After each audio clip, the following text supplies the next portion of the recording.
Hello everyone and welcome back to the second episode of the story of Pokemon. While that may be a terrible sentence, we're gonna keep it in because today we're talking about Gold and Silver. Also Pokemon Crystal if you care about Crystal, I mean, whatever. If you missed the first part, which is Red, Blue, and Yellow, I'm gonna link that video at the end of this one. And also, if you like these types of videos, if you want to support what I'm doing, here's my supporting thingies down below. Now without further ado, let's start talking about Gold and Silver and Crystal.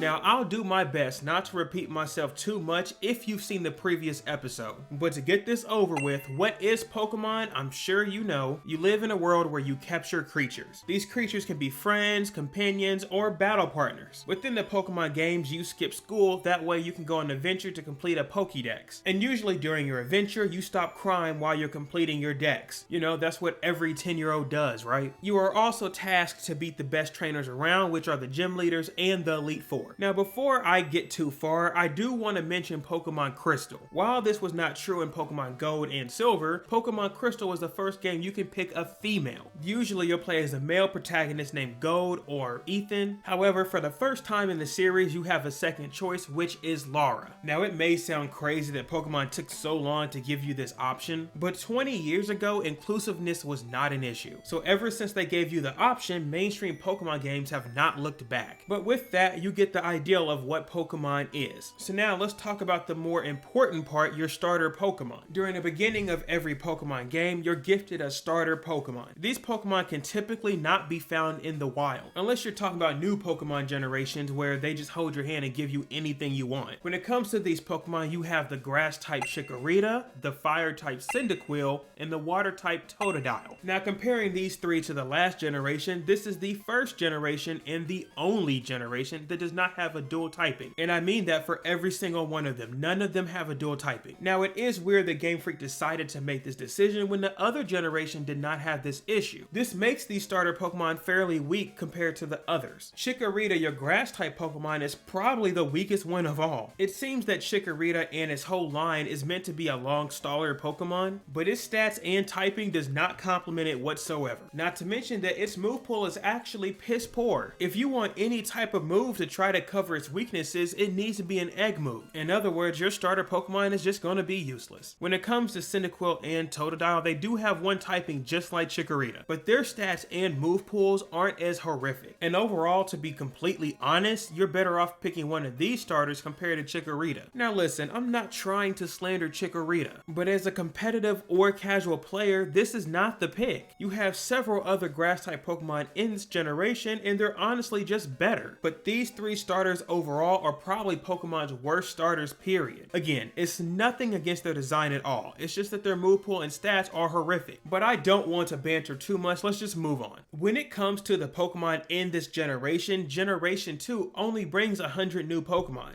Just to compare, their previous generation had a whopping 151. If you do the math, that's 51 less Pokemon. It is quite unsettling when you find out Generation 2 has a lot fewer Pokemon. But that also tells the tale that Generation 2 could have just been leftovers from Generation 1. Fans have rumored before that Generation 2 has way too many egg Pokemon that are based off of Generation 1 Pokemon. So it's weird to have so many egg Pokemon that they went back to make for Generation 2 that already has fewer amounts. But moving past that, Generation 2 is a bit more difficult. Just like other generations, you have to fight the gym leaders and the Elite Four. However, Generation 2 gym leaders are actually challenging. The first gym leader you fight is a flying type gym leader and you won't have a starter that can beat him. Well, a starter that has an advantage over him, I should say. The second gym leader is a bug gym leader, so if you pick Chikorita, you're just catching L's left and right. But if those two aren't enough, you haven't seen the Golden Milkers. Whitney is the third gym leader that has a normal type Pokemon called Miltank. At the current time, as well as now, Miltank has one weakness, which is fighting. The chances of you having a fighting type Pokemon or a fighting type move is pretty slim, but that's not the biggest issue with Miltank. It's the fact that she's fat. Now, I'm not being fat phobic, that's not me, but Miltank will do its best to make sure you are. Miltank also has a move called Milk Drink. This move is a signature move by Miltank which restores its HP by half. Awful. On top of that, this Pokemon gets the move Attract that will immobilize paralyze you sometimes if you're affected, Roll Out, which is a rock type move that gets stronger every time it hits you, and Stomp, that is a stab move that also can make you flinch. It's awful, and if you've ever played this game during this time, you'll realize that Whitney should have been in the Elite Four. Not to mention that this is the first generation to have a dragon type gym leader. So if you don't have an ice or dragon type Pokemon, then GG. Speaking of gym leaders, for the first time ever in the series and the only time, you can battle the previous gym leaders. By getting on the SSN, you're able to travel to Kanto and fight all of the gym leaders there. This also includes your previous rival Gary or Blue, who is now the 8th gym leader. It is cool that Game Freak decided to do this because they didn't have to. But speaking of which, you also have the Elite Four and they just suck. 3 of them are reused from the previous generation and the 2 that are new are actually terrible. Honestly, I have nothing else to say about them. Get out. Now these facts do kind of aid the notion that Generation 2 was once Generation 1. If you took all the Kanto related stuff from Johto, then the game would be bare bones. So it's no shocker to me if these generations were once one together. Another indicator showing that Generation Kanto and Johto are the same is Team Rocket. The evil team for Kanto was led by Giovanni, and that's true for the 2nd generation as well. If you don't know, Team Rocket isn't very special. Their main call to action is money, power, and fame, and that's the same for Generation 2. It is true that they get a nice new color swap, but other than that, they're the same from Generation 1 to 2. Now let's be honest, do you really think Game Freak was lazy enough to not make a new team? In future generations, we see new teams left and right, and they're usually bad. To me, it makes more sense that Team Rocket was supposed to be a long-term antagonist group. And just to push that a little bit further, they decided to add Silver. Silver, or whatever his real name is, I don't even know if he has one. He's the son of Giovanni, who is the organization's boss. You first meet Silver when he's trying to steal his first starter Pokemon from the lab, which he probably could have got for free. But throughout the story, he's having a personal crisis because Dad doesn't want to give him love. Honestly, the rival Silver is kind of whack. He doesn't have much of a purpose except to be pissed and mad that he can't get loved by Giovanni. Plus, he doesn't necessarily want to be bad, but he is because he can't be good. I don't know, man. They fumbled with Silver. I'll tell you right now that Gary is a much better rival than Silver could ever be. But maybe if they change his personality or story just a little bit, he could be much better. But they didn't, so enjoy that free XP. Now the fun for this generation simply doesn't stop here because they added probably the biggest aspect of Pokemon ever. Within Generation 2, Game Freak decided to add in shiny Pokemon. If you are unfortunately uninformed, shiny Pokemon are the same Pokemon with the color variant. These color variants of the Pokemon can be either very good or very, very bad. Regardless, this is a rare phenomenon that doesn't happen quite often. You see, shiny Pokemon have a very low % chance to ever appear. This includes you stumbling across one in the grass or even being able to hatch one. Throughout the different games, the chances of finding a shiny Pokemon have varied depending on what you do. For example, sometimes breeding a shiny Pokemon is easier if you have a Pokemon from a different nationality. But again, for casual gamers, this is probably not going to happen, nor will you be doing this. So the chances of you finding a shiny Pokemon in Gold, Silver, or Crystal naturally are this. Yeah, you see that number, you're not getting one. But no matter what, shiny Pokemon are unique and were much more rare back in the day. Once again, if you've never looked it up before, go ahead, hop on YouTube and type in shiny hunt. I promise you nothing inappropriate will appear, maybe, but you'll be able to see how many Pokemon still shiny hunt to this day. So if you are one of these few people within the world to find a natural shiny Pokemon, consider yourself lucky. That includes if it's Zubat or something trash like that. Now, as I have done this before, it's only right for me to do it again. Generation 2 was still the time that we could not do updates via the internet. Therefore, whatever you have in the game is staying in the game. Therefore, what I'm about to show you are some of the problems with Gold, Silver, and Crystal. I'll slowly scroll through some of these so you have time to read them, and if you don't, please pause so you can check them out. Majority of these are simply dumb mistakes that the developers made at the time. But that arises some problems such as the game mechanics not working as they should. One of them being is if you put a status ailment on a Pokemon such as burn, poison, or paralysis, the catch rate of that said Pokemon does not increase. That's literally a fumble for a game that's meant to capture every Pokemon that you can see. Or here's another dumb one. Any Pokemon you try to capture that has been transformed using the move transform is considered a Ditto. In other words, if you try to capture a Mew that has been transformed, it's going to be considered Ditto because that's its signature move. Now, how often will this actually happen? Probably never, but it's still very stupid it happens. Now, these are all valid issues with the Generation 2 games, but it doesn't mean that they're worse worse than Generation 1. And honestly, most of these aren't game-breaking problems anyways. Well, I mean, maybe the Team Rocket plot because there is none, but other than that, there's not many here. But overall, these games are loved by the community, and as Heart Gold and Soul Silver come out, they are considered the best. But of course, that is opinion-based, and I'm not going to get into that here. So tell me what you think about Pokemon Gold, Silver, and Crystal in the comments down below. And with that, you know the story of these games. Now, I'm not going to rate these games, but if you want to see my rating, check this video out up here. And again, if you missed the first episode for Kanto, then I have that over here. I appreciate y'all watching, and Hoenn is next, so get ready. Y'all have a good one, and take care.